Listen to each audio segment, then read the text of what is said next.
Hello, Large Blast podcast fan. Welcome to the show. Stoney here, letting you know about the excellent interview we have this episode with James Otero, a real class act. Now, you might recognise the name Siege Studios from Instagram, where they post pictures of their eye-wateringly amazing miniatures that make your best efforts look like a drunk dog had a go.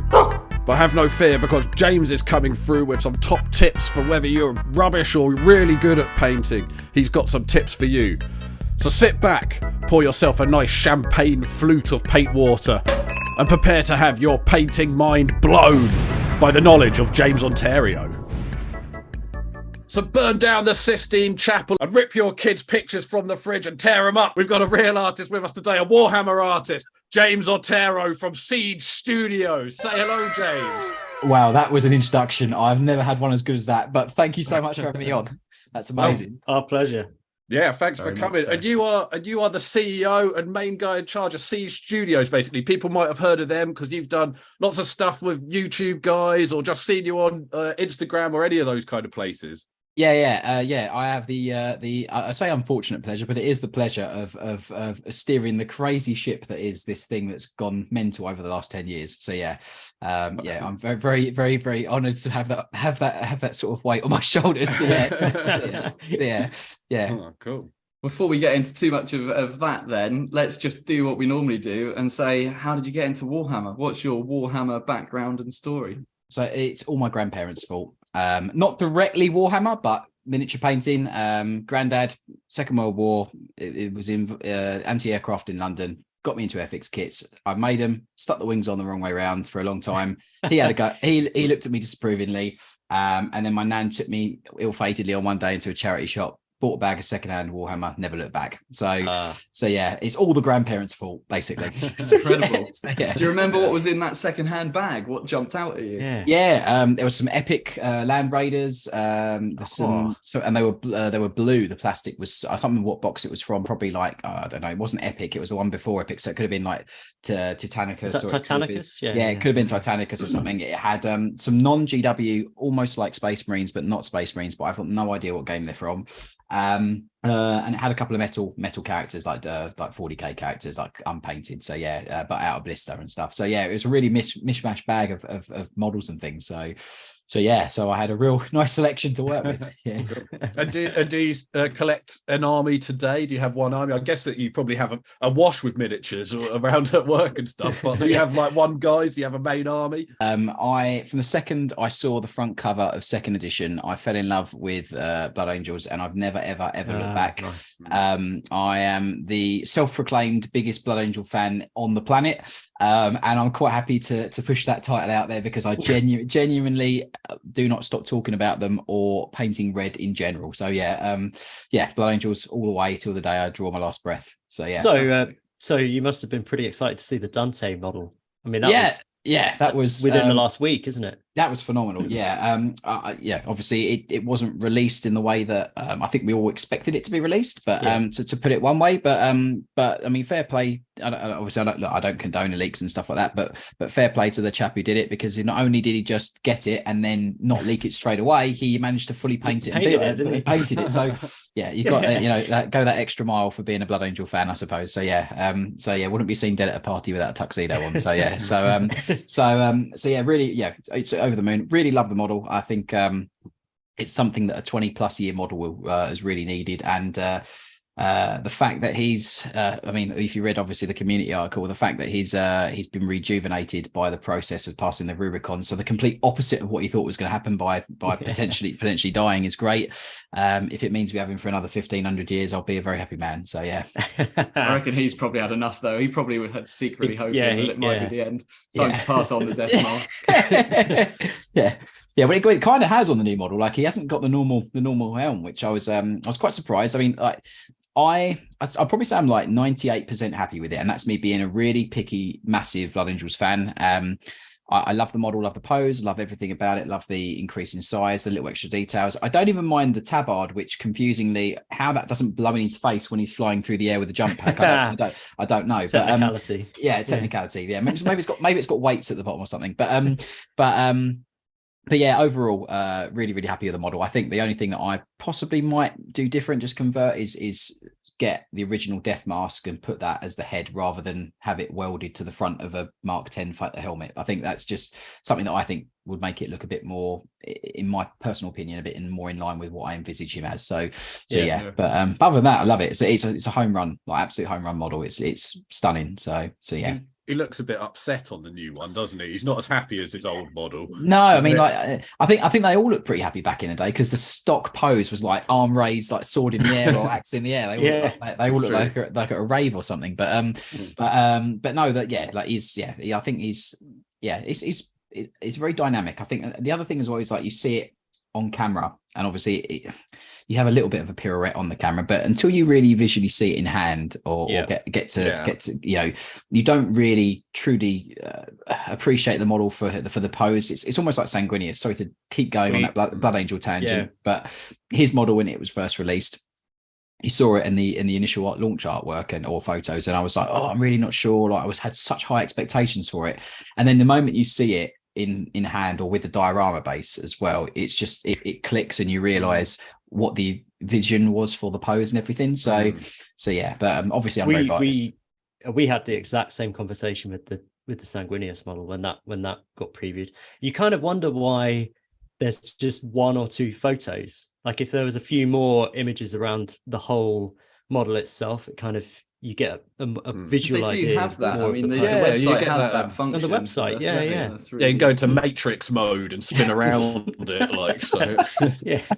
Yeah. They didn't have that when they first launched it. I think you only had it was like a poster with a single angle of it, if memory serves correct, and it was really flat on, so you didn't get to see the leg, the sort of arching of one of the legs or any of that at all whatsoever. So but as I said, even though it's my favorite Primarch, I don't think it's my favorite Primarch Forge World sculpt. I don't think it is, which pains me to say it as a Blood Angel super fanboy, but I think Russ's is better in my opinion. I think the pose on Russ is everything you would envisage him to be, like just charging both weapons in hand, axe and sword. I think it's him, and even Jagatai. Jagatai is, I think, for me, is a close. Is a close. They ended on a high.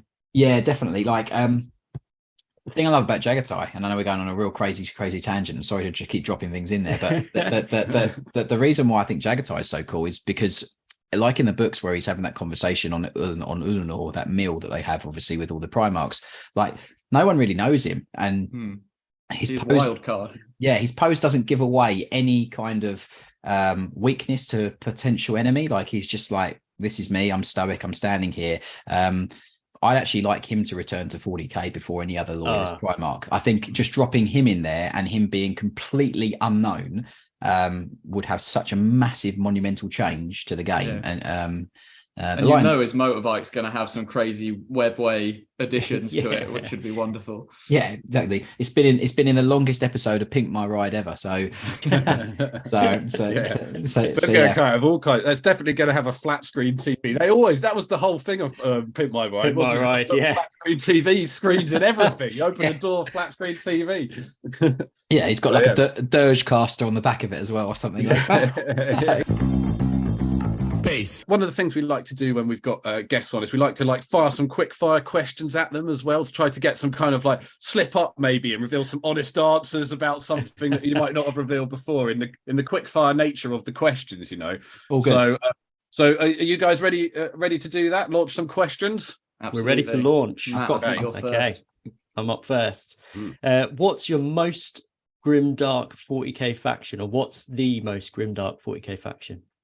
Oh, it's got to be, for me, I think it's got to be Dark Elder, definitely. I think just how insidious they are, the fact that they use parts of captured slaves or foes or whatever for museum exhibits or art pieces or things like that. I think pretty grimdark. It was a pretty good wedding between Slaanesh and Elder. I think that when they came about, and they're a really cool faction. Loads of great characters. Drazar, for example, an amazing miniature and pose, and I just think as a faction, even if you paint them really clean, they look phenomenal with all the edge, like the heavy metal edge highlight style and stuff. But if you do them in a very, very grim dark style as well, I think it only adds to the insidious nature of that specific faction. So Dark Elder is the answer. Contrast paints, revolutionary or not? Revolutionary.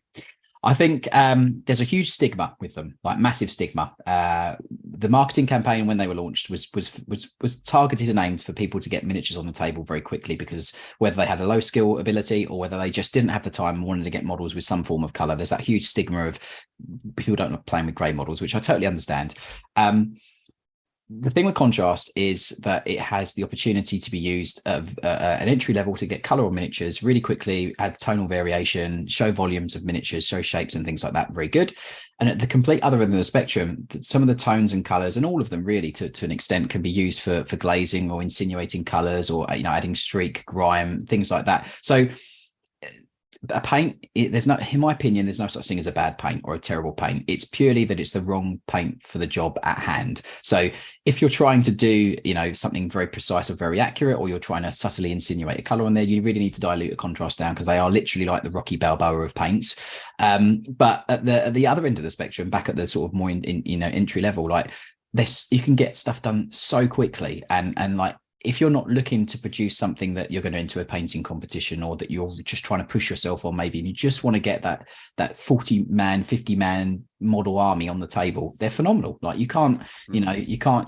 I don't believe in saying that there is ever such a thing as a bad paint. Actually, tell like ceramite white's pretty bad. If you like chalk in a pot, yeah, that's not my favorite white, but other than that, every paint is a tool with a use for a certain thing, and that's the way you should look at them. Slightly longer answer, so apologies. No, that was actually a very consistent, interesting answer for sure. Yeah.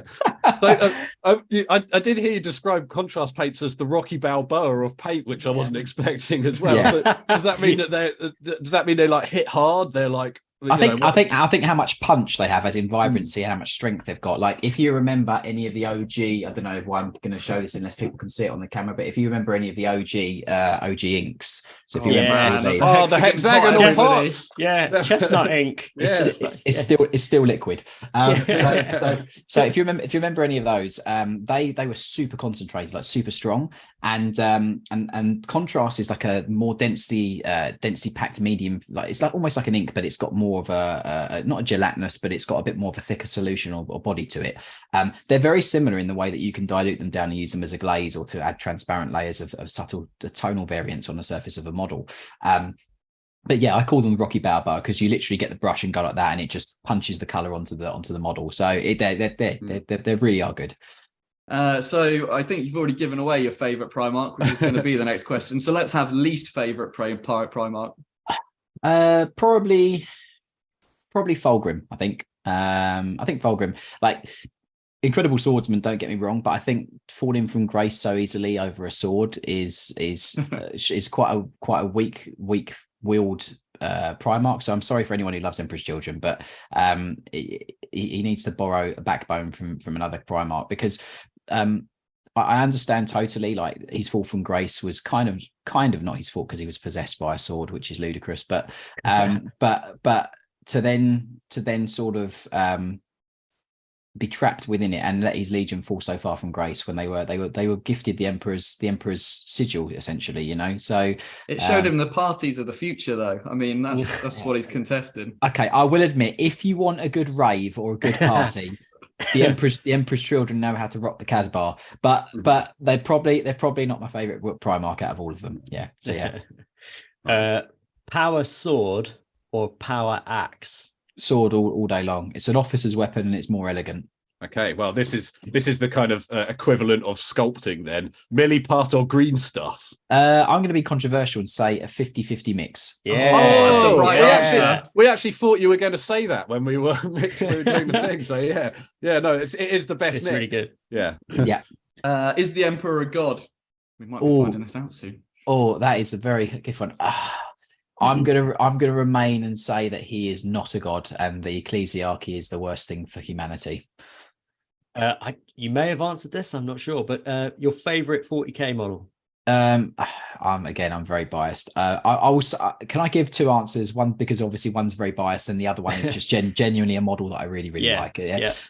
Obviously Dante. Done. That said, enough of that. I would probably say in very close second place, I'd probably say the Gene Stealer Cult Kellermorph is one of my favorite models. Yeah.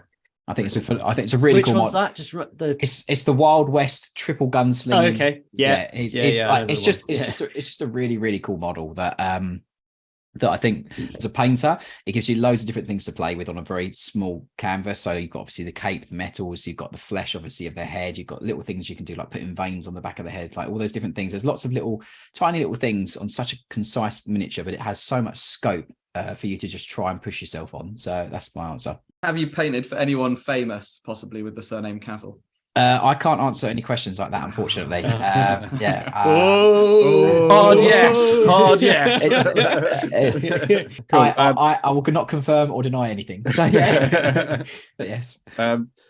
Least favorite color to paint? Oh, that's a very good one. I would probably say probably pink. I think, yeah, probably pink. Last question: do you drink your paint water? Yes, I do. I'm a brush licker, and I have accidentally drunk my paint water by accident before. Yeah. I don't know how you can paint without putting your brush in your mouth. I know, yeah, it's absolute sacrilege if you don't. So, can you talk us through a little bit? Obviously, we've mentioned Siege Studios, and so you're saying that it's been going for about 10 years. Were you saying earlier on? Yeah, it's about 10 years. So it's really funny. So the company was essentially formed in 2013. That's me starting using like the name and all of that. But we were incorporated with Companies House as a business in 2014. So we kind of got two birthdays. It is 10 years, but officially, if you go by Companies House, it's 9. So but 10's a better number, let's be honest. So 10 years. So it was 10 years on February 18th. So cool. Oh, nice one. Yeah. So did you imagine 10 years ago that it was going to become this big and so well known and everything? No, I honestly, like, look, I always, whenever I'd done something, so before I'd Siege, I was a full-time recruitment consultant, and there was an overlap of a couple of years where I was doing it as a side hustle. Before that, all my working life, I've been in recruitment as a recruitment consultant before the last 10 years of Siege.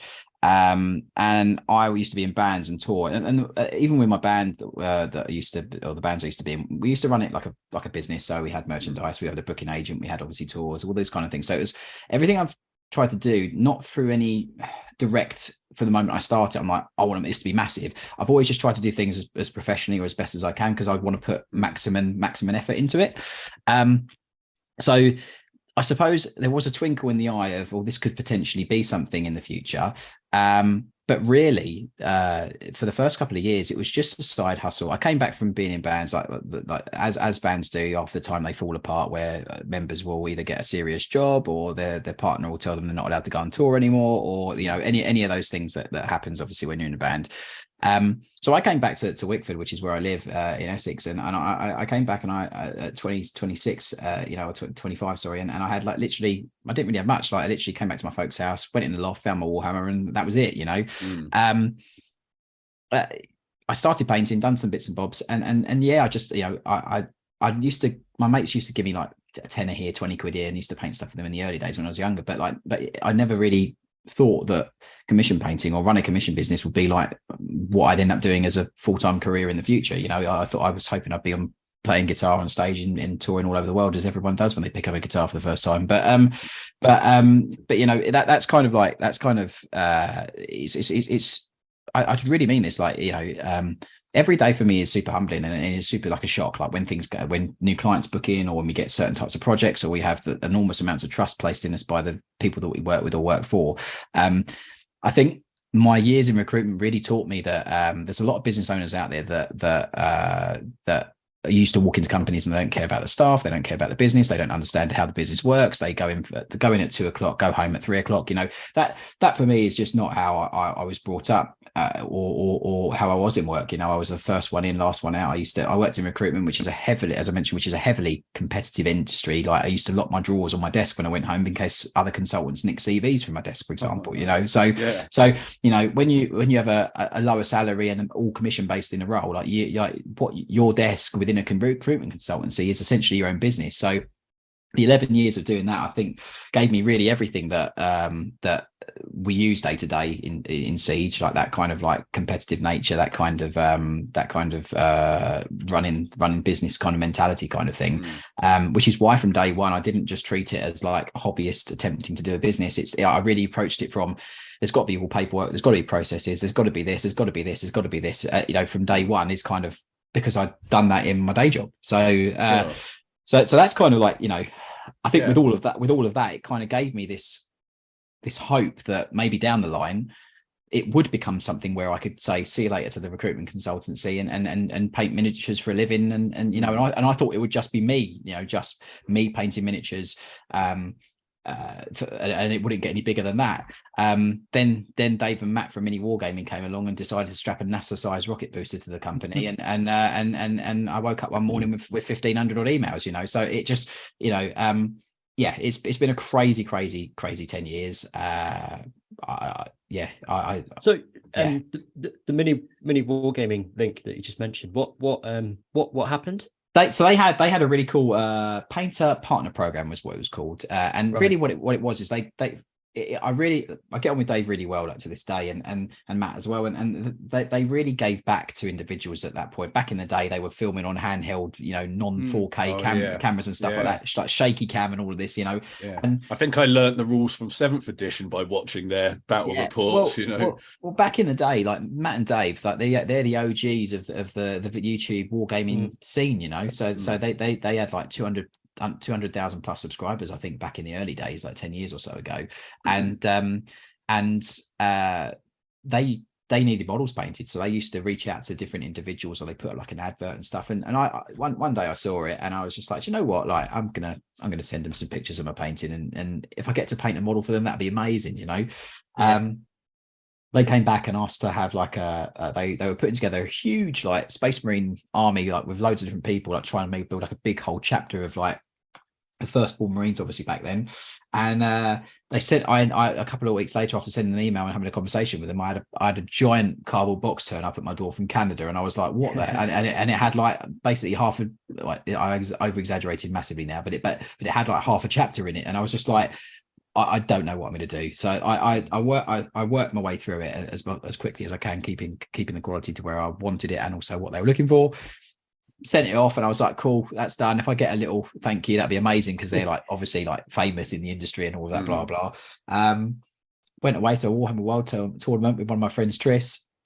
My phone was like a Christmas tree. It literally was, well, a Christmas tree doesn't vibrate, that'd be quite weird, but my phone was like and going nuts, and I was like, what the hell is going on? And I was at a tournament, with me and Tris, we used to play really competitive lists and stuff, and I didn't really pay much attention to it or look at my emails. I was like away, so I was like, I'll just leave it and deal with it on Monday.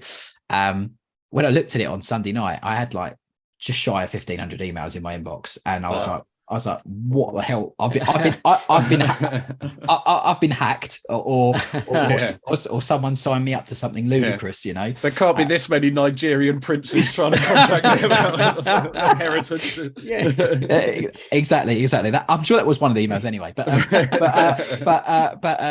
So then there were loads of them going, I've seen your video on Mini Wargaming, and I was like, what the hell? What video?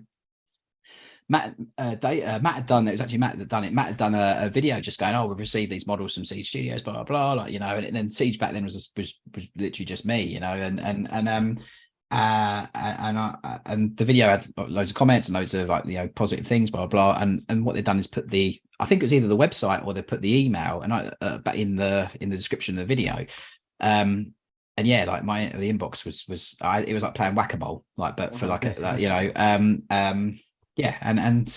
that was kind of like what happened, and from that day I'd say it to Dave every time I speak to him, or every time I see him, or every time whenever we hang out or whatever, like I say, look, if it wasn't for you guys back in the day, quite honestly, Siege would probably be nowhere near where it is now to this day, because of that initial, it was almost like having Kickstarter for the business before Kickstarter existed, so which was really interesting, and yeah, it was just, that was a lucky interaction, which I'm forever thankful for, So Well, do you remember the army very clearly? Like, at the time, do you remember thinking like, oh, this is like I guess you said that it wasn't, you didn't really realize when you were painting it what a kind of a big opportunity it was. So, Yeah. I mean, do you remember look back on the army now and think like, oh, I wish I'd spent a bit more time on this, that, or the other? Or is it... I think that's one of the things, like you always, there are projects you love, there are projects you don't like, but you still got to paint them to the best of your ability. And I think, if you think of Mantis Warriors, it's kind of like the color scheme that they were. So it's green with yellow inside shoulder pads. It's the mini wargaming yellow and green color scheme on Marine. So it's a really cool scheme. But yeah, I was sad to see it go, and obviously, like anything, you always want to do that little bit more, or or I should have done that, or I should have done a 75th millionth highlight on that bit. It's just like no, so, there's a real skill in knowing when something's finished, isn't there? So yeah. So yeah, but that was that. So that was a amazing experience, and yeah, it was great. And now you've got a whole army working for you. I'd be very worried if they were attacking miniatures with knives and swords and things. But yeah, the Siege is not me, and not just me. We've got a really good office team. We've got a really good set of different teams in the business. We've got different brands within Siege. So we've got our core team, senior team, custom service team, and warrior workshop team. So we've got various different. But you're quite right. Like to sit here now and say that there's in excess of 70 individuals involved with Siege as a business is crazy. Like, it's absolutely crazy. Like, bearing in mind, this thing started above a little chemist in Wickford, and now has an office with a full office team and stuff. Yeah, it's pretty nuts. Yeah. So yeah. It's like, great. At the beginning, how did you find those first few people? Was that just through the community, or? So yeah, you can't, yes and no. One of my biggest interests, as much as back then I used to game a lot, I don't really game that much, if at all, anymore. But I still paint, obviously, like for myself, and the competition painting was kind of the thing that I've always interested in, because I think in that arena, your mindset, or my mindset when it comes to that, is always to paint as neat, sharp, smooth, the best I can. Because when you have that kind of mindset behind the brush, you're always going to be pushing the envelope and trying to improve yourself. And because I was in that kind of circuit or arena, a lot of the people that I was either hanging out with or talking to or going to painting competitions with all painted in that circuit. So naturally, a lot of them had, a lot of experience behind the brush, and also had obviously good ability. When I got all those emails, I literally just said, look, this has happened, guys. I need help, because I'm up the proverbial without a paddle, and I can't handle this on my own, but I want to build this. Unfortunately, some of them were crazy enough to say yes and help me. So I got on a few, and then obviously the recruitment side of things. Naturally, like, headhunting was something that I always done in recruitment.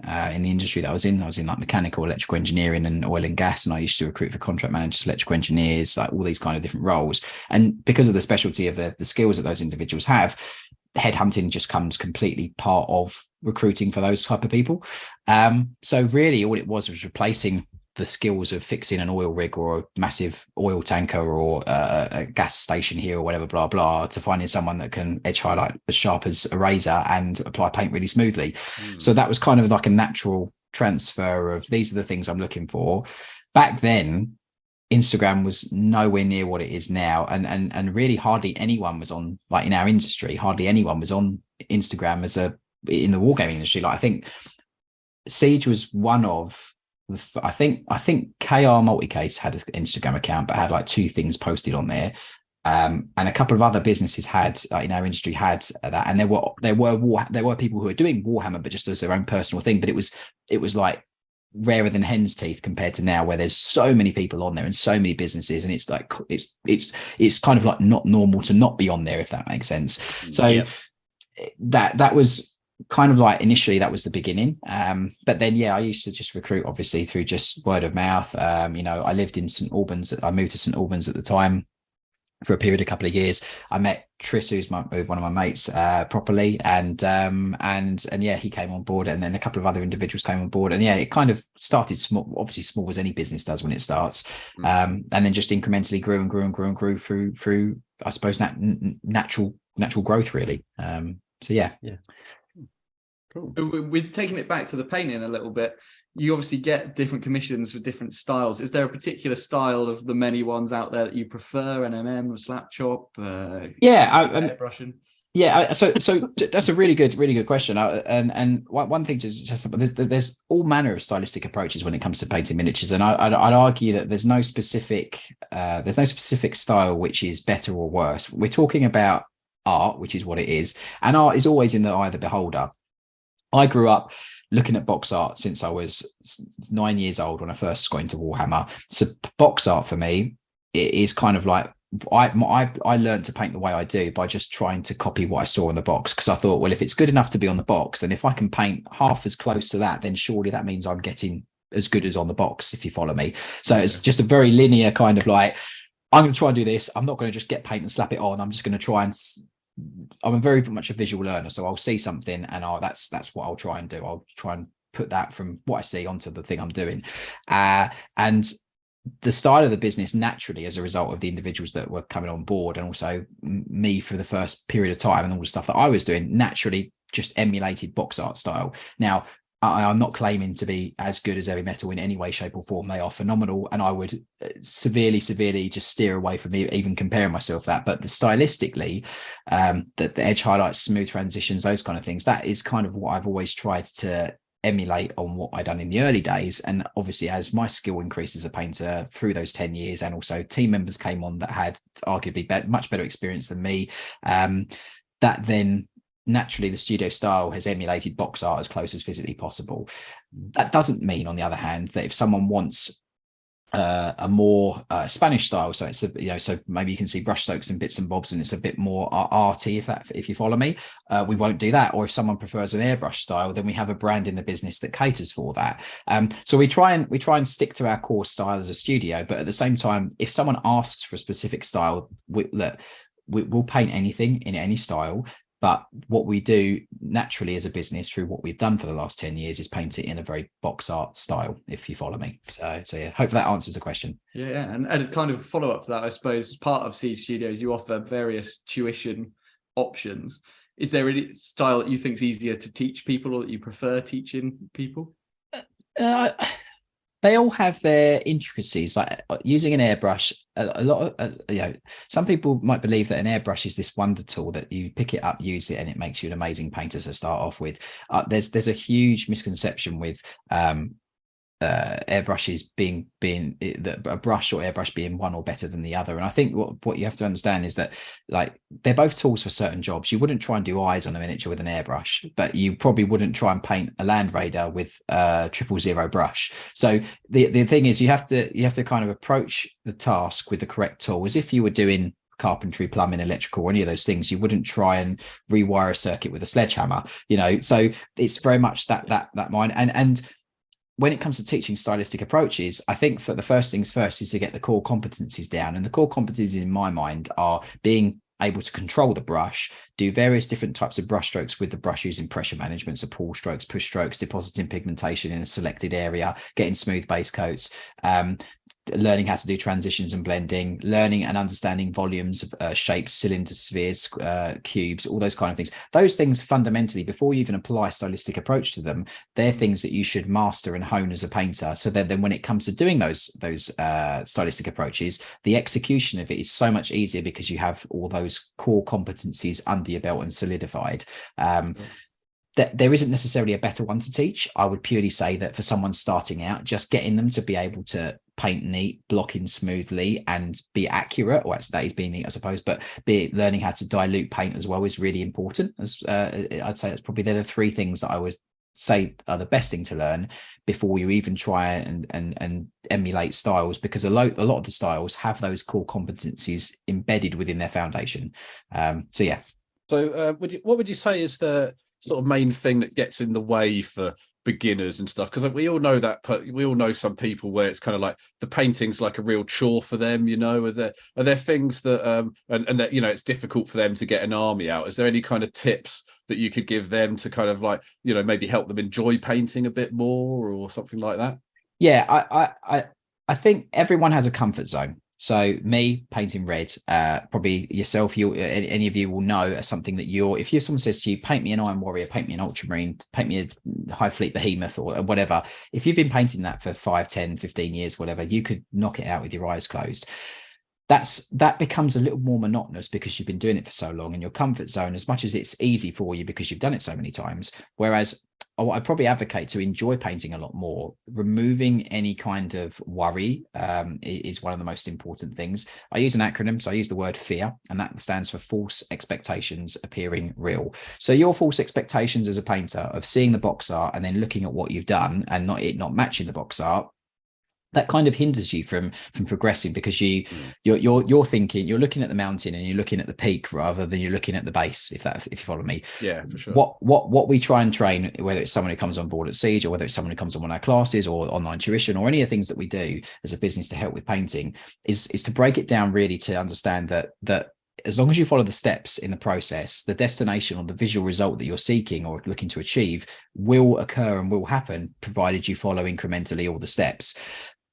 Because of modern society, because of instant gratification, because of next day delivery, because of Amazon, we are indoctrinated into expecting instant reward for minimal effort or minimal application. Unfortunately, miniature painting is just like any other laborious task where there is a start, middle, and end, and you have to go through all those parts of it to reach the desired result or effect. You can't just click your fingers and then instantaneously it would happen. The closest thing to Amazon in our industry for getting miniatures painted is commission painting business, Siege or any other that you know out there.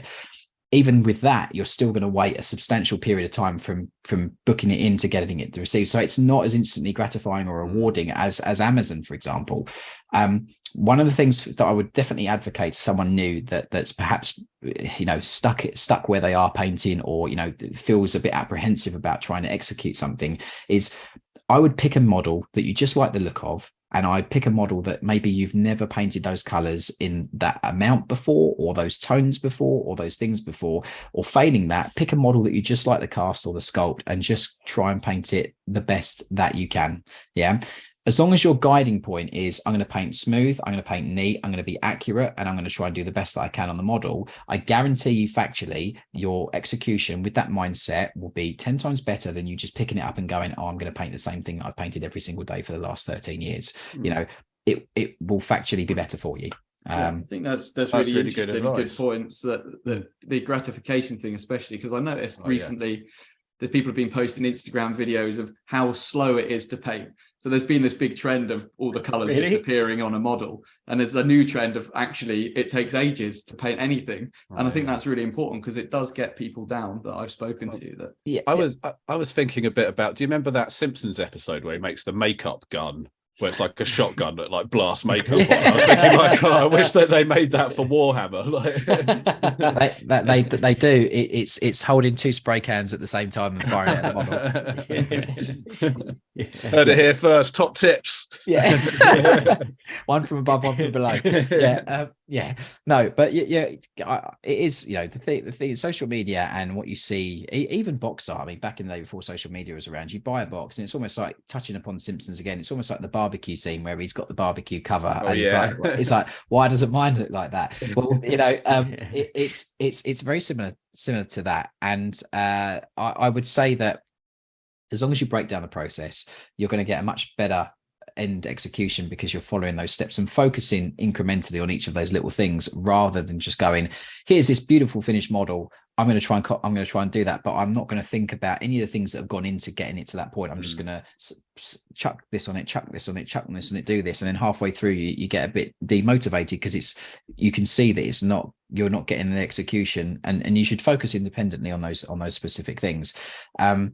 You mentioned Slapshot, you mentioned obviously other things like that. I just want to say this, I think they're phenomenal techniques, again, just like contrast, as I mentioned earlier, like overbrushing something, zenithal highlighting something, spraying a bright color from above, and then putting a filter layer, ink or something over the top of that once you've either dry brushed it or whatever that you've done.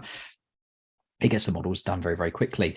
But again, it's all about choosing what that execution is for, whether it's for gaming, whether it's for display, whether it's for entering a painting competition, and your avenue to executing that should change incrementally based on your use for what you're going to do.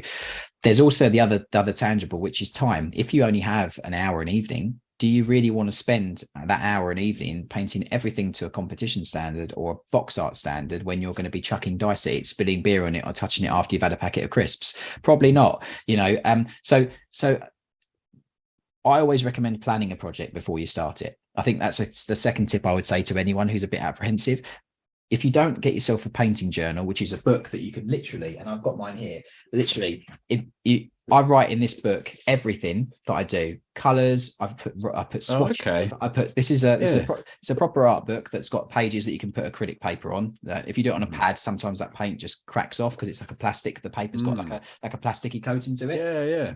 Getting yourself. That's a good idea. So you literally just written, I did Gazgol, and then you just put like paint swatches and any sort of notes or anything you did along the way.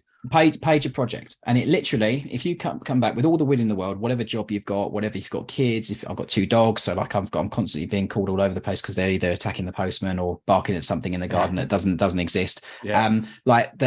You get pulled away from your paint desk, and you, with all the will in the world, you're not going to remember everything that you've done, you know, unless you follow the same process every single time, or you've only got 10 paints to work with, and it's really easy to remember what you've done.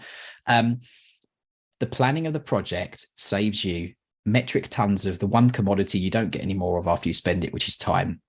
Time for me, because of personal circumstances in the past, is the most important commodity. Once I've spent it, I don't get it back. So everything I can do to save time whilst maximizing efficiency and quality is an automatic take for me. A painting journal, writing at the top of the page, Gazgol. If I've made a mix for the skin tone that I've airbrushed on, I'll literally make the mix in the airbrush, get a bit of it. You can airbrush it on the page and write next to it what the mix is. You can take a brush, put it on the page, and because it's a proper art paper, it absorbs the paint, retains the color. It might desaturate slightly, but as long as you write in the mix or the ratio next to it, the biro or something, you're always going to have that. So then 3, 6, 18, 24 months down the line, when you come back, you can go, that's my mix. That's what it looks like when it's dry, a little bit darker. Have at it, and you save yourself so much time, and you get to that same point instantaneously. It's for the sake of a 20 quid art journal, it's the best bit of advice I can give to any painter out there. Great. I don't even paint that much. I kind of tempted to start one now. It sounds quite fun. So, you know, that's one of the things. So at the back of mine, I do it like an index at the back. So at the back, I've got I chose 5 pages in the back that I was like, right, I'm not going to do projects on these. Every time I make a mix of 2 paints or 3 paints, or I make a mix of ratio, I literally grab it with a brush, a little bit of the paint I've mixed, put it on the page, write what the colors are, the ratios, and literally obviously let it dry. And then if I'm ever struggling in future for a color, and I'm like, I really need a good maroon color that works perfectly for capes, I know I'll go and get 50-50 Incubi Darkness and Mephiston Red, and that makes a lovely wine colored maroon magenta kind of tone. I know that because I've learned that in the past. I've made a swatch of it, and then whenever I need to do that kind of color, rather than picking before Gal Warback Red, or before any color was produced that worked for me, I had that color that I had selected, if you follow me. It's one of the most powerful things as a painter you can do, and that's only because we have such busy lives. You're not going to remember everything in 3 months, 6 months, 12 months. Get yourself a painting journal. It's the best £20 or 25 quid you're ever going to spend, and I promise you it will last you for ages. That's brilliant advice. So is that for the commission work generally within Siege Studios? Is that something that you try and make the others in the firm do? Is that something you actively do? And how, and the time efficiency as well, like in how do you instill that in the others? How do you do it? How do you make sure you're efficient? So I use another analogy, which is if most car companies made cars the way that most miniature painters paint miniatures, they'd be out of business. And that's because when a car is being made in the factory, it goes down the conveyor belt. The doors go on, the wheels go on, the engine goes in, the seat belts go in, the seat goes in. It's done by process. So when you make the process the color. So you'll make a model, you'll clean it, mold iron, sprue spurs, which is the point where the parts contact the sprue, the frame. You cut them off, you smooth them. You put them on the base, put the basing material on. If you do your bases separate, that's totally cool. I normally would always advise putting the basing material on the base when the miniatures are made. Undercoat them, main color on. Next majority color after the main color. So I'm going to use my fanboyism: Blood Angels, Mephiston Red, airbrush over the top of it a desired saturated red, evil sun scarlet, whatever color you want. Next color is black. Always. It's the most arduous, absolute back-breaking color because it's the most one after the main color. And then what you do is every single color after that, you pick the next majority color and you reduce. And what happens visually is you go through the models in a set of 5, 10, 15, 20, 25, whatever you can stomach. The models come to life incrementally as a set. And what I call it is a color set system. So you get the color and you do a set of miniatures in that color, and it's the next majority color. And once you get that, once you finish the 10th model or the 5th model, whatever, that color then gets the hell out of your life, and you don't need it anymore because you've done all the set in that color. You then pick the next majority color and you go through the set doing that, and you decrease by color majority as you go through the color sets. Obviously, as humans, and I sound very robotic when I say this, but as humans, for effort, we require reward. As a kid, you want my pocket money, do the washing up, go do a paper round, whatever. You need reward for effort. It's just something psychologically and that we need as humans. What I would say to you is get through 3 color sets, have a character on your desk, have on your wet palette, have the work zone, which is about 75% of your palette, and then have 25%, which is the fun zone. Yeah. When you get through 3 color sets, set yourself a 15-minute timer or countdown, pick up your character, do the 65 stages of edge highlighting that you want to do in that 15-minute section of time. Reward yourself on something that you really love for getting through 3 color sets. Go pick next 3 colors, go through 3 color sets, so on and so forth. That is the most methodical and efficient way, in my personal opinion, that will make you more efficient, more consistent, and get more models painted quicker to a super high standard. Yeah, for sure. I think that break is, we've talked about that quite a lot, haven't we, that you need to break and go away to another project a little bit. That's why I think I'm so in love with Kill Team at the moment. Yeah. Because you can just swap between 2 sets of completely different colored 10-man squads, and it really helps. Yeah, 100%. So have you ever had a commission come in that's just kind of too outrageous? Have you ever had to turn someone down if they come in with something crazy, or you love that, you embrace the crazy? For any listeners, they might have heard me say this before in the past. If you haven't, then get ready. We had an army themed after bacon. Oh yeah, bacon themed army. Oh.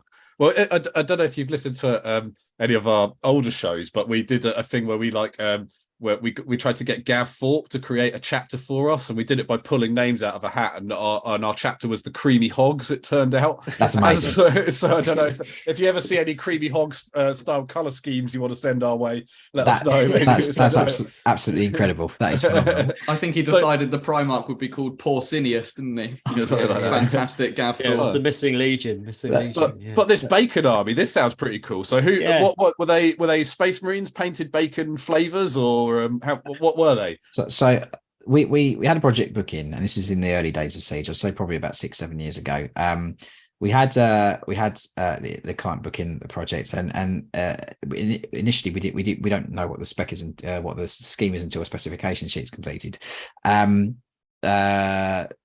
It came back and it had probably about 50 words in the spec, whereas normally the average writing text content is between 500 to 1,000 words. It literally had less than 50 words.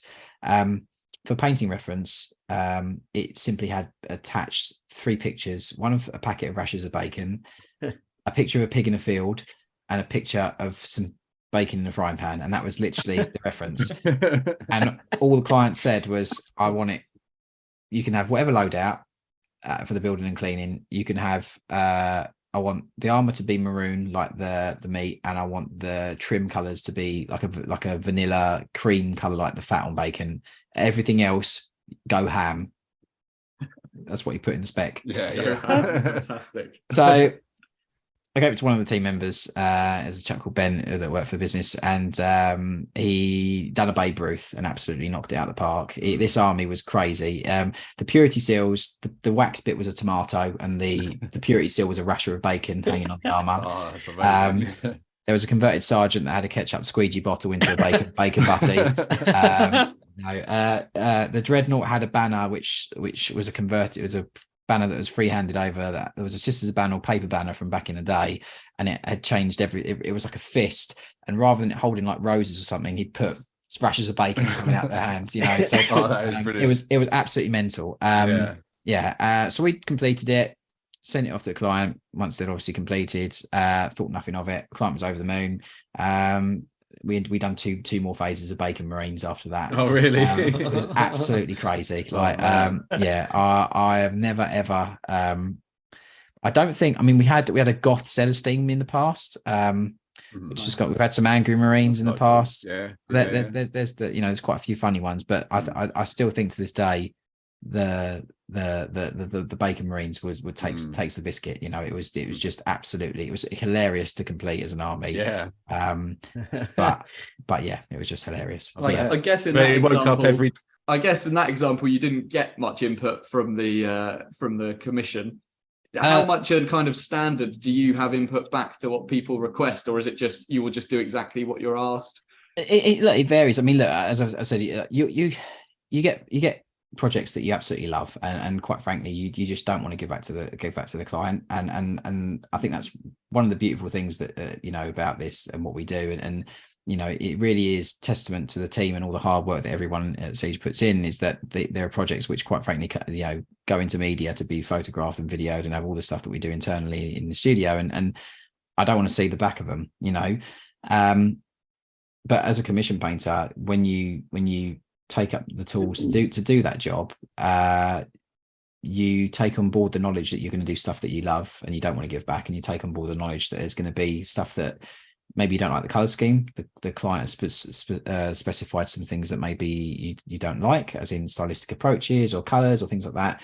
But because it is for us a professional service and we treat it like a trade, you have to deliver the same same as a project that you would never want to get rid of, and I think that's one of the real hard things about doing this, is that you've got that constant balance of, I love this, I don't like this, but I've got to do it as much as if I do. And I think that's one of the things that makes it fun. You really cherish the projects that you absolutely love, and the ones that you maybe don't, you obviously still have to deliver the quality and the standard and the turnaround, but you're glad to move on to the next one afterwards. The next one that you love is the reward for doing that one, if you follow me. And that's perfectly normal with like anyone. Everyone has different tastes as to what they like or what they don't like, colors that they like painting, or colors they don't like painting, etc. So that must be the benefit of having more employees now. Have you got a guy that you can shift the pink stuff to that you don't want to paint off to? we always try, and this is the thing, that we always try to give team members projects that they're going to enjoy, and at the same time, give them stuff that does push them outside their comfort zone. If I've got someone that I know that's painted Iron Warriors for 10 years, they will try and steer clear of metallic schemed armies for them. We'll try that, obviously. If it's the next project to be executed, then unfortunately you have to do it. Sure. We work things in order, as we always we always will do. But yeah, so that's the thing. It's trying to reward the best we can for team members and give them stuff that they're going to enjoy, or they're going to be able to execute with full passion. But I'd be lying to you if I said that every team member is always as passionate as they are on every project, because the quality doesn't diminish at all whatsoever. But it's just, if you gave me a Blood Angel army, for example, to paint, dropping that in there again, like I would do my absolute damnedest to make sure I fall in love with the thing. If you gave me an Emperor's Children army, for example, I'd still paint it exactly the same quality and consistency and standard that's expected and has been paid for. But I wouldn't be sad to see it go, because I haven't got that emotional connection to it as much as I do with a Blood Angel army. So yeah, I hope that kind of explains it. Yeah, I understand. Yeah. Within the group of you, how do you manage that quality? How do you quality control? So this is the thing. I call the industry the Wild West, and that's not from a position of egotistical standing. It's just what we do in the commission painting industry is a very strange thing. There's no other industry really. Commission painting portraits is kind of similar, I suppose, but there's no real similar thing in the world really like it, in my opinion. We treat it as a trade, and the reason I say that is because it's the client, or you're paying for time and experience, which are arguably the same thing. Experience is just time invested over many years, but what we do is an amalgamation of art. It's an amalgamation of the investment of time, and it's also an amalgamation of people's hobby. So it's a real weird blend of things when you look at it from that perspective. The thing with it is that everybody with art has a different expectation of quality. All I can say, without saying too much, because I can't go into too much detail on this part of it, because it's one of the things that I've put 10 years of effort into to make Siege where it is and what it is that because I come from recruiting and trades, internally within the business, we have something which is which makes sure that we hit a specific standard or quality for every project we do for the level that it is, if that makes sense. It's a real way of, I can't set up a governing body of commissioning painters or a chartered institute of commission miniature painting, because arguably I'd be extremely biased to my own business. But what I can do is internally within the company make sure that we have predefined things which have to be hit as a minimum, and that's I think that's one of the things, and everything gets quality controlled. That's why we have we have all the team we have in office doing all the things that they do in this on for client projects. That's why we have the quality control, multiple quality control procedures that we have in place. All those kind of things are there to really make sure that we stick to our internal thing that we have, to make sure we have that level of quality, and I think that's one of the things. The internet and social media and Photoshop and all these kind of things, it really does make the industry or just models in general, like you'll see a photo of a model and it will appear very different in hand to it does in the photo. We try and take the photos in a way that they really don't have anything at all done in the back end once they're taken. It's quite a we do a little bit just so that they obviously they're nice and bright, if that makes sense. But other than that, like the color tweaking and all that shenanigans, it's not what we do, because we'd rather you get the models and go, holy cow, they look better than the pictures, than get the models and go, the pictures look better than the models. And I think that's one of the key things for me that's really important, as the owner, and just if I was a client, I always try and look at things from perspective. If it was a client, what would I expect, or what would be the best way that I could perceive or receive or experience this, if you follow me. So yeah. I was going to ask, we haven't touched much, and I know you do a lot of conversions as well, especially on your character series. They're quite distinct skills. Not many people are great at both. Do you have like the conversion guy that will convert before someone paints their army project? Yeah, so as I mentioned, we got various teams at Siege. So we got our core team of painters, which is all the amazing talented painters that we have in the company. Our senior team, which is made up of ex-industry professional painters for various companies. We've also got multiple competition winners in the senior team as well. We've got Warrior, which is our brand of it's our tabletop alternative brand, which we launched nearly a year ago, which is quite crazy, really thinking about it. And then Custom Service, which is our character creation brand. So we have a team that purely hand sculpt and hand convert the miniature. They don't do any of the painting. Or actually, we've got one team member that is by skilled, as in they can do both. But normally we keep that team purely working on the creation aspect of it, because that's what they enjoy. Painting's well and good, but getting to take knives and clippers and sculpting tools to miniatures is arguably what they prefer to sit in painting. And yeah, we create one-off bespoke models. So what I mean by that is that someone described it when I was at a convention and talking to them about Custom Service. They were like, it's like a real life NFT. And I was like, when I thought about it, I was like, actually, you're right. We will create a model for you, and we will never create it again for anybody else exactly the same as the one we've created for you. It comes with a certificate of authenticity, signed by the painter, the sculptor, the business. You can frame that. It's dated, it's time stamped, it's everything. So that model becomes a one of one that will never be created for anyone else again. CS or Custom Service is like our top thing, and it really is. If you've got a character that you absolutely fall in love with, that you maybe don't want to throw dice at, but just want sitting in the cabinet taking pride of place, and you love that character and you want to immortalize it in something for the whole entire duration of your life, CS is the way to go. If there's a character in a book or a story that has never had a model and you're like, I'd love that for my army, then CS is the way to go. If you're looking to get a model that you're going to throw dice at, spill beer on and do that, it's probably not the way to go. Like I wouldn't like CS is literally, if you're doing that, it's like trying to kill an ant with a nuclear weapon. It's just not the product for that. Being frank, like a basically converted or kit bash captain or model would be perfect for that. It really is a collector's item, and that's kind of what we've geared it to be. Because we always used to get asked, can you make I love this model, but I really want him in a charging pose, and he's got a dead cow space marine on the base, and he's holding the head of the cow space marine in his hand, and the guts are stretching from the neck to the body, or like that. That is a very, very specific tailored piece that somebody would want, and with all the will in the world, you can't get that off the shelf, and that's kind of what CS is all about. It's unlocking your full creative investment into a miniature. Is there, when you do that, is there a bit of back and forth between the client, or do you go away and do it? So the way we work is very much like if you order a brand new car, you go into the showroom, you sit down, you choose all your options, you confirm all those options, it goes away to be in the waiting list to be made.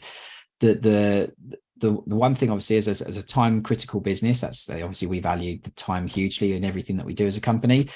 Having conversations backwards and forwards during the process, it actually slows down the completion of the project, and also I'd much rather someone make a cup of tea, spend 2 weeks writing it, all the information we need, send it in when they're 100%, rather than go, done it in 5 minutes, I'm so excited, 2 weeks later, oh, can I change the head because I don't like this one now? Yeah. Like that for me, and for someone creating it with no distraction of I need to change this, or I spent 3 hours sculpting a belt buckle and now I need to rip that off and put an Aquila on there instead.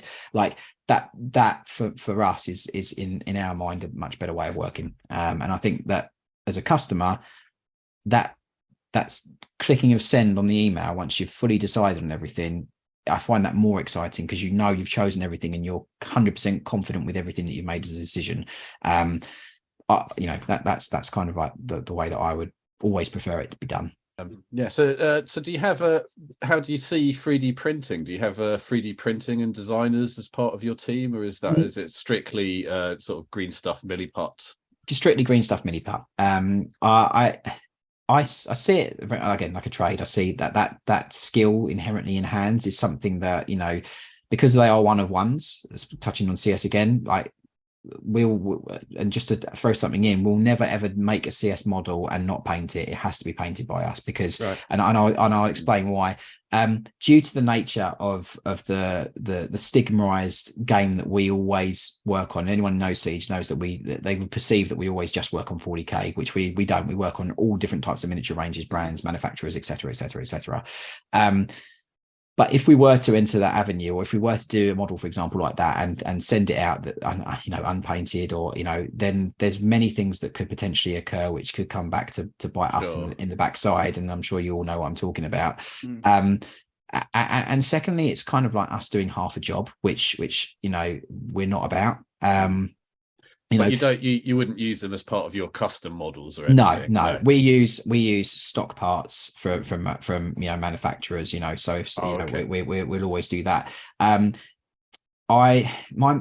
This is the one bit that I'm obviously a little bit black and white, cut and dry on, which is, as a business owner, I am a hobbyist when I'm outside of the office, and when I'm here at home and I'm painting red till the cows come home, I am a hobbyist like everybody else. However, when I'm at work, it is a business, and that's my job. So I kind of have to be devil's advocate in the middle and see both sides of the fence, which doesn't make me the best person to talk about that specific topic, because I'll tell you exactly my stance on it. I don't really agree with taking other people's intellectual property and copying it and making it at home. Whether you choose to or not is totally down to you. And it's a little bit of a controversial subject, but I'd rather just be honest and transparent for everybody listening or watching. Sure. There's a lot of things that go on in the back end that people don't instantly think of when the time that the sculptor in the company has spent making the model, the hours of investment that have been put into it, the money that goes into making the mold, the casting process, all those kind of things. You just see the sprue at the end of the day. That's what you see. Yeah. Okay. And a price for that sprue. You don't see the money that the company has invested into the individual, or the training that's gone into that individual to be able to make that, So for us, especially for the position we're in the industry, I would definitely see copying stuff that is available to purchase as a big no-no in my book, in whatever form you do that, whether it's with a machine or whether it's a recast or any of that kind of stuff. That's my business side. Okay. On the hobbyist side of things, okay, I understand the reason people do the 3D printing. there's obviously lots of financial constraints to people. Obviously, everyone is in a different financial situation. I understand that totally. But I think morally, if you're wanting to support an industry and support a company, it's like everyone, our industry is really funny. And I like, people will want to go and buy a pair of Nikes because they want a pair of Nike Airs. Yeah. You wouldn't go and buy a fake pair because you want the real thing. But then for us in our industry, it's the complete flip of that. It's like the direct manufacturer models are the Nike Airs. Does that make sense? And then and people are like, oh, I'll go buy this one because it's exactly the same, but it's cheaper, or it's it's made, and that's the kind of way that I look at it. So it's a very interesting topic, but I have to play a direct vanilla in the middle stance on it and say I understand the reasons and why people do it. I personally don't advocate it or say it's okay. My personal opinion, that's just me, not as a company, just me individually. For us as a business, I will always support companies, and I will also go the legitimate, morally correct way, because I am a business, or we are a business. And if I was in that position, obviously I wouldn't like it, and I wouldn't want, so that's kind of. But would you see it different as if one of the sculptors who was doing the green stuff, milliput stuff, would, but if they made something on ZBrush, you'd see that as different? That's a real interesting one. If it was for a personal model for them, then I think that's perfectly fine. We can't be seen, we can't sell it, because then at that point, are we any different from somebody at home printing it? Did you follow me? I do. I will always choose the avenue of integrity and morality in my mind as a business, because I don't own personally in my own. There's no 3D printer here at home in my painting room. Because we can see anyway. I got it was over here. I got it out of the way. Bloody kidding. I wouldn't know the first thing to do with the 3D printer if someone gave me one. I'd be like, what even is this? But the thing is 3D printing technology is really impressive. Like, it has done, there's loads of really cool things. I think I watched a program the other week about someone 3D printing a replacement part for a out of production replacement hand and arm that someone had, if that makes sense. So there's really cool sort of avenues for using the technology and using it for what it's for. I don't think that any moral lines should be crossed just because you can. I think there's an integrity factor that I personally wouldn't do it. I understand the work, time, and effort and money that is put into the creation of these things, and I want to support that. It would be a huge oxymoron on my behalf to bite the hand that feeds of a company that gives me the business that I have, and that's kind of like the best way for me to explain it, I think it's a respect thing, that's the way that I approach it. If people do it for themselves, I have no qualms about that. I understand different circumstances and things out there, but just, that's kind of how I would explain it. That's an interesting answer. So just one more question I kind of wanted to get to you was, so we've talked a little bit about people like beginning and stuff like that, but you say that you paint a lot of different ranges, not just 40K and things. Is there any model that you could sort of recommend to people who are maybe a bit on the more advanced end of the painting scale, like 40K or otherwise? What's a really decent model to go out and buy and paint that would be like a bit of a challenge and kind of fun, that's maybe not something that would immediately spring to their mind? I would probably. There's lots of different ways to answer this, but I think directly I would say a model or character, or even a bust or 75mm model from a range of miniatures that you've never painted before. The moment you change a canvas from your comfort zone, immediately your mind is operating in an area that you've not operated in before, and you have to approach it with a completely different mindset and actually think about how you're going to execute it and what colors you're going to apply to the model. That will help with any way. So for me personally, it's always picking up like an Age of Sigmar character that I really like. The new Sonesh champion model with a shield and the sword is an amazing model. He's like really cool. I think the Night Vault teams, like the sort of different, I don't know what they call. I don't play a lot of the games anymore, but a lot of the sort of small crews or teams, like there's one with a blooming monkey with a knife on its tail and stuff, like crazy stuff like that. Those are really cool little sets of miniatures. They're really great sculpts. Look, I'm not just going to say GW. I think if it's super into sci-fi, get yourself a Sherman from World War II, try and paint it as close to a realistic tank as possible. If you're into bolt action, get yourself some Infinity. If you're into Malifaux, get yourself some Space Marines. Like I would literally always flip the canvas, because that in itself will make you immediately think, I've got to paint this differently. I've got to approach it in a different way. I've got to do it in a certain way, if you follow me. So yeah.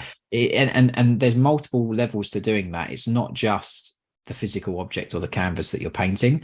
It's also as well the paints that you use. So again, if you go back to using a set of 10 colors, or you've got a stereotypical black that you always use, or a stereotypical bolt metal that you always use, or whatever, choosing a different selection of paints in itself, whilst combining that with a different canvas that you're working on, will always put you outside your comfort zone and make you have to improve, and most importantly, learn these new things that you've not done before. That's the what I would definitely recommend for anybody.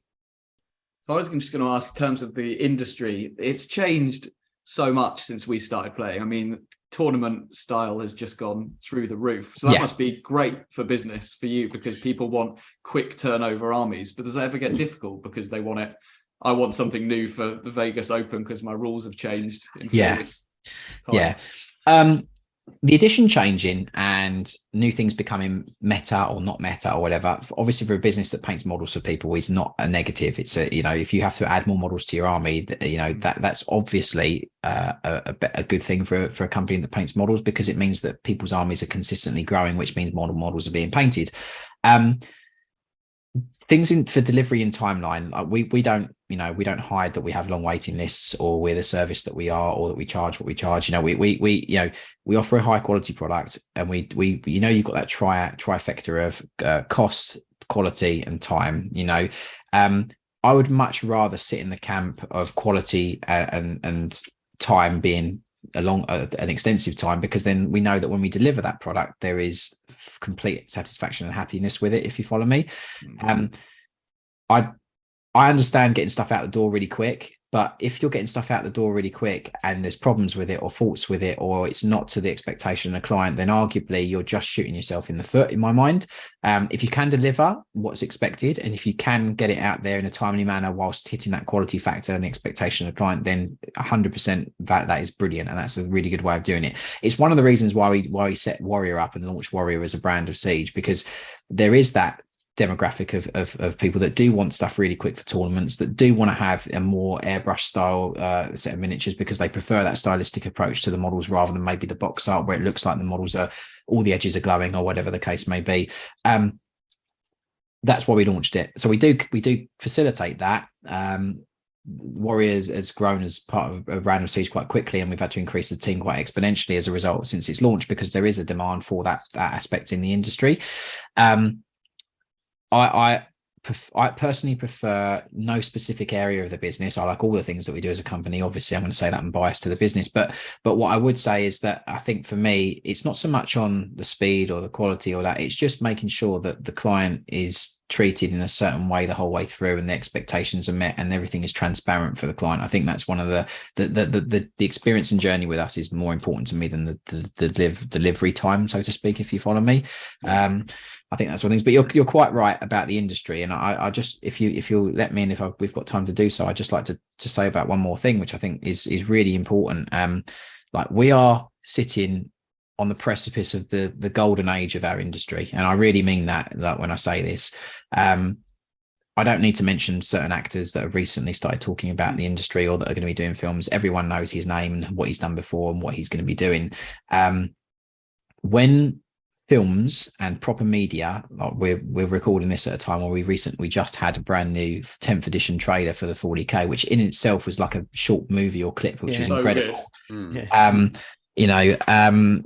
a screamer killer vomit on a marine was one of the best things I've ever seen in my life. But when films finally come out for this, and I think it's been a long time coming, and I understand why it's been a long time coming, because every IP that's ever been grabbed by Hollywood has had a misconstrued version of what it is put out there, and the fans turn around and go, that's not correct, that the law's not right for that. And Michael Bay would have been amazing because of the explosions everywhere, but it wouldn't honor the law and narrative, which is what makes 40k as addictive as it is. When that happens, and when we get those things, this industry is going to go from where it is now, a 40-year-old industry that is still a niche, being frank, even though the numbers and the demographics are increasing and the knowledge of it is growing all over the world.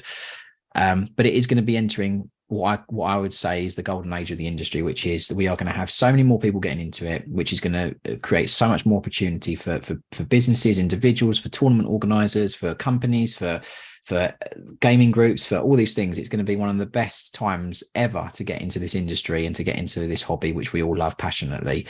And I think that, you know, if anyone doesn't think that films are going to do that to the industry, then you're not ready. You know, there's a reason why the rules are being given away for free. There's a reason why, you know, things are going to be launched, in my mind and in my personal opinion, so that they're as accessible as possible for everybody that gets into it. You know, that Combat Patrol diminished version of the game is the perfect worm on a hook to get someone into 40k. You know, you know, and yeah, if you're listening to this or watching this, and you need to be ready, because the industry is going to go absolutely mental. And which is why I want to come on shows like this and chat to loads of awesome people and really try and push the industry as much as possible, because I think that it is the best hobby in the world. You have something physical and tangible for the time investment that you spend into it that you're never going to get back once you spent it. It's not like a computer game that you play it for 10 hours, you have a power cut and your memory card dies and you lose 10 hours worth of your life and also what you've been doing. You have something physical and tangible that you're always going to look at and have in front of you. So that's what I wanted to add in. Like, you know, get strap yourselves in, because this thing's going through the roof. That's why I actually have a Warhammer saving fire plan. I literally have like an enact plan between my girlfriend and I to grab enough sheets to get the Warhammer out the door first. Yeah, got your bug out bag. I 100% need to put a plan like that in place. well, quick final question then. What was it that Henry Cavill got commissioned again? I will say this, because I always like to be as transparent as possible. We have, I can't say names or anything, we have worked on projects for various individuals in the world, or whatever the case may be. He's not been a customer of us, but if you listen, Henry, I would love to paint Valdor for you, you know, or for us to paint Valdor or a character for you. I know you like certain golden large fighting hombres from Terra. Why not be the first to get the first bacon themed custode army? I know, that would be amazing. Or any other dietary snack which you wish. We'll be more than happy to provide that for you. I'm pretty sure the answer to this is going to be you can't tell us, but I'm going to ask it anyway. Will we be seeing a preview painted version of the lion from you on Warhammer Community at any point? I cannot confirm. I can't confirm or deny anything, unfortunately, guys. I'd love to be able to tell you what we can and can't do, but again, all I would say in a really loaded plug is just follow us on socials, and you'll see loads of cool things that we get to work on, whether they're commissions or whether they're other stuff that we work on. So yeah, just follow us on there. And what I'd also say is that if there's stuff on there that you like, you know, just you can save the images, you can like save the post, you know, on Instagram as like into a gallery for all your saved items. So a lot of people say to us that they save posts that we do into that gallery or whatever to use as reference, you know, which is a really cool thing. You know, it's nice to know that people look at what we do and go, wow, that's cool, well, I'm going to try that or whatever, blah blah. So yeah, but again, a huge thank you for having me on, guys. I really genuinely appreciate it hugely. Thank you for coming on. As mentioned, like, you know, I'm all about 50-50, so like, thank you for your time and for having me on. Send me links, send me social tags, send me whatever, and I will post it from when the show goes live. I will post it from all of our platforms for you and try and push as many people to listen to your awesome show as possible. We wrote a sort of podcast and things that we have on in the office, and some of the painting team listen to different ones and whatever. And I contacted you off of the back of some of the team saying, oh, you should listen to these guys. They go, oh, you should go on these guys or whatever. So yeah, awesome. just a big thank you. Big thank you for having me on. That's great to hear. It's always very surprising when we hear people actually listen to the show. So it's amazing. So I'll be honest. Appreciate it. So there we have it, ladies and gentlemen, our interview with James Otero. Hopefully you learnt a thing or two and got something out of it. We obviously really appreciate him coming down. You know, we don't give these guys nothing for doing the show. And obviously we're pretty small and can't really offer them much in way of return of fan swap or anything. So when people come on the show and do stuff like this, they're doing it just because they're really fucking cool people, you know. Like everyone we've had on the show that's taken the time out to come on our shitty little podcast where we talk about Space Marine dicks and whatnot. They're not doing it for a free buffet and a £10 phone top up or some shit. No. They're doing that because they're cool. So if you get a chance to support Siege Studios, or if you've got a line to Henry Cavill and you can get him to put in an order or some shit, you're duty bound if you're a cool guy like James Ontario or Gav Thorpe or any of the other guys we've had on the show to go out there, pay it forward, tell everybody, go out and buy some Siege Studio stuff if they've got the moolah and the inclination to. So thanks for listening. Follow Siege Studios on Instagram, sub to Large Blast Podcast on all the platforms, and we'll see you next time.